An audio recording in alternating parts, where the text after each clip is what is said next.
Hello all. आज ये lecture chapter 2 पे है, बिपिन चंद्रा का chapter 2, Indian states and society in 18th century. तो लास्ट टाइम जब हम लोग कर रहे थे तो हमने देखा था कि कैसे मुग़ल एम्पायर डिक्लाइन हुआ। और जब मुग़ल एम्पायर डिक्लाइन हुआ तो डिक्लाइन होने के बाद कुछ छोटे मोटे सेमी इंडिपेंडेंट स्टेट्स बने।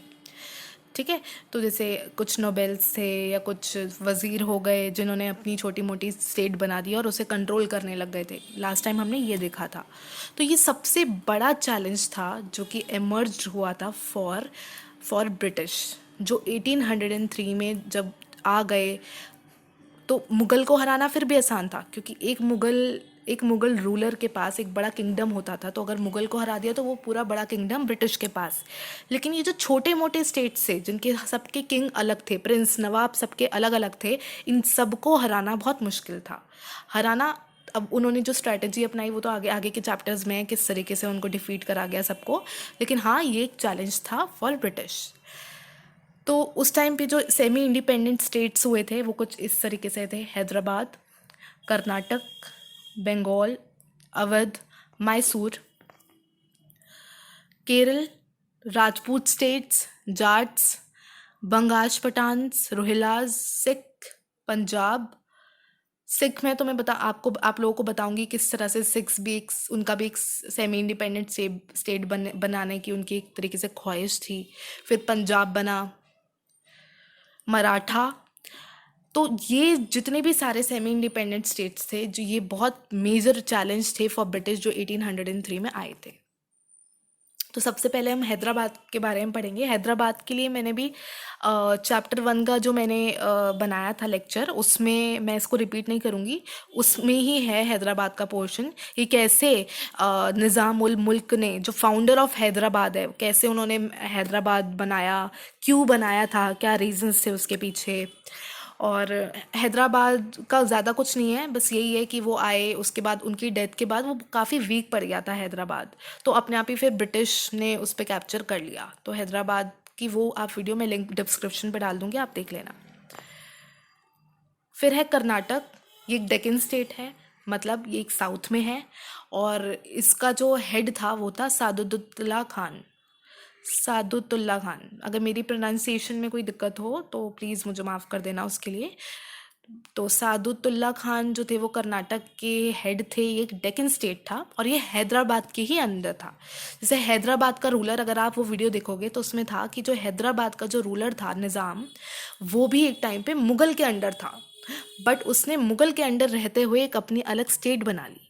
लेकिन उसने मुग़ल से कोई बगावत नहीं करी, बट एक अलग स्टेट बना ली। सेम कर्नाटक का जो हेड था सादुतुल्ला खान, उसने हैदराबाद के निज़ाम को कॉपी करा। वो भी हैदराबाद के अंदर था, लेकिन उसने भी हैदराबाद से अलग अपना एक स्टेट बना लिया था।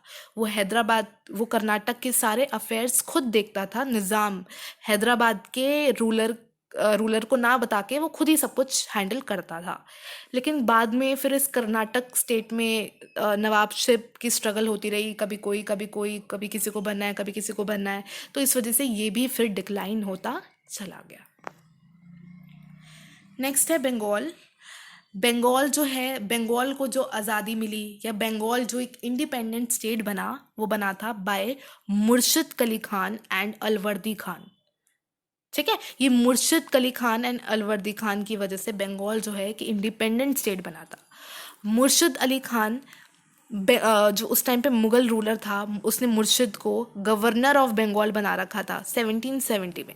लेकिन अब उसने धीरे धीरे इंडिपेंडेंसी शुरू कर दी थी, अपने आप ही स्टेट अफेयर्स देखने शुरू कर दिए थे, जिसमें उसका साथ दिया था अलवर्दी खान ने।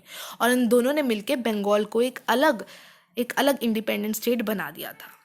और इनके खिलाफ काफ़ी सारे ज़मींदार इनके अगेंस्ट गए। उनको भी हुआ कि भाई ये कैसे, हमें भी बनना है फिर तो ऐसे। तो बहुत जेलसी रखी, इनके अगेंस्ट गए। बट इन दोनों ने सारे सारे के सारे रेबल ज़मींदार्स को सप्रेस कर दिया, सबको दबा दिया। एग्जाम्पल्स इसमें है नाजत खान, शुजत खान, सीताराम रे, ये सब है। ठीक है, और ज़मींदारी का सारा जो भार था वो किसको दे दिया? राम जीवन, जो उनका बहुत अच्छा दोस्त था।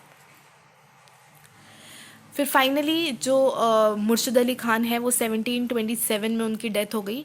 1717 में वो गवर्नर ऑफ बंगाल बने थे। फिर 1727 में उनकी डेथ हो गई और उनका जो सन इन लॉ था शुजाउद्दीन, वो उसको बंगाल का रूलर बना दिया।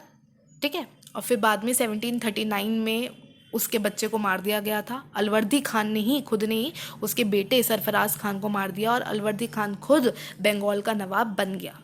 उसका तरीका गलत था, लेकिन अलवर्दी खान ने बंगाल को बहुत अच्छी तरह संभाला।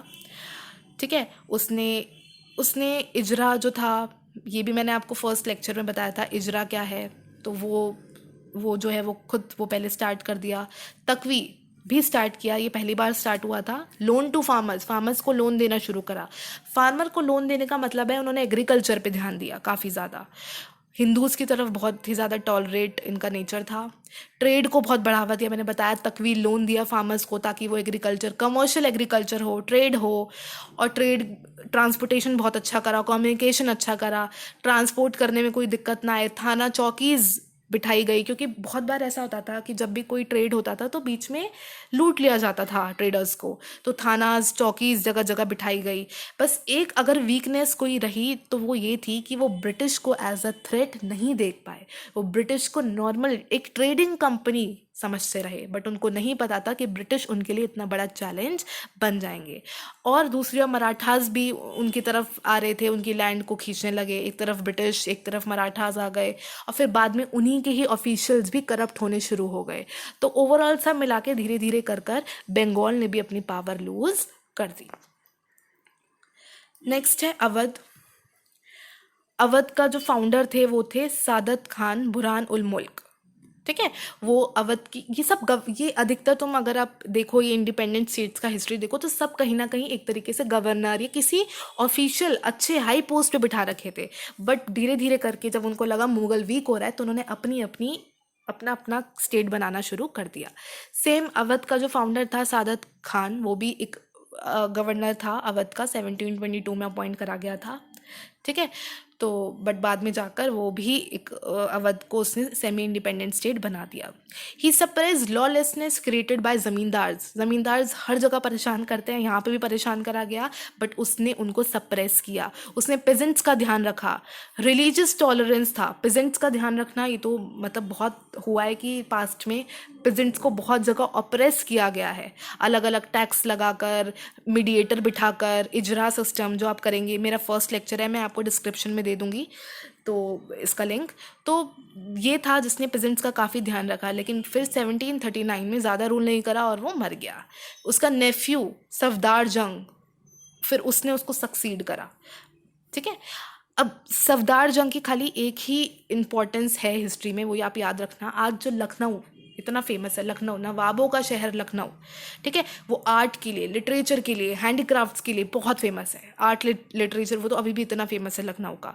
तो ये जो लखनऊ इतना डेवलप कर गया था इन सब चीज़ों में, ये सिर्फ सफदार जंग की ही वजह से। ठीक है। Thank you. कोई भी क्वेरी हो, सजेशंस हो, आप मुझे मेल कर सकते हो। और लाइक, कमेंट, सब्सक्राइब, शेयर ज़रूर कर देना। Thank you so much.